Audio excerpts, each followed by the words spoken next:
اسفل الظهر ده مش عضله صغيره، ده سنتر الجسم كامل، فلما بيقع كل حاجه معاه بتقع. السكوات والديد ليفت حتى عضلات بطنك مش هتظهر لو ظهرك ضعيف. طيب هو ليه اسفل الظهر بيكون ضعيف؟ القعده لفترات طويله، او ان الكور ضعيف وده بيضغط قوي على اسفل الظهر، او بيكون في عدم توازن في بعض عضلات الجسم، اريكتروسباين، الهامسترنج، والجلوتس. رابع حاجة، انت ممكن تكون لعبت ديد ليفت او سكوات بشكل غلط ادى لاصابة. في دراسة اتعملت لقت ان تقوية الاريكتروسباين والجلوتس قللت آلام أسفل الظهر بنسبة من 40 ل 60% خلال 6 أسابيع. دراسة تانية أثبتت إن تمرين الباك اكستنشن زاد قوة الظهر بنسبة من 18 ل 22% خلال 4 أسابيع، وتمارين الهيب هانج زي الديد ليفت حسنت الاستقرار القطني في أول أسبوعين بس. جهز بقى النوت بتاعتك وتعالى سجل التمرين اللي أنا أقولها لك دي عشان هتقوي أسفل الظهر. الباك اكستنشن، الديد ليفت، بريد دوج، سوبرمان هولد، جود مورنينج. الخمس تمارين دولت مهمين قوي لتقوية أسفل الظهر.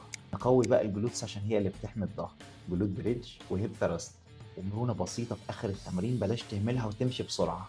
هيب فليكسور ستريتش وهامسترنج ستريتش. أسفل الظهر مش محتاج دكتور ولا علاج طبيعي، محتاج شغل صح. لما تقوي الجلوتس والهامسترنج وأسفل الظهر أنت بتبني سنتر قوة ينقل تمرينك كله في حتة تانية. افتكر إن ظهرك عمود البيت، لو وقع البيت كله هيقع.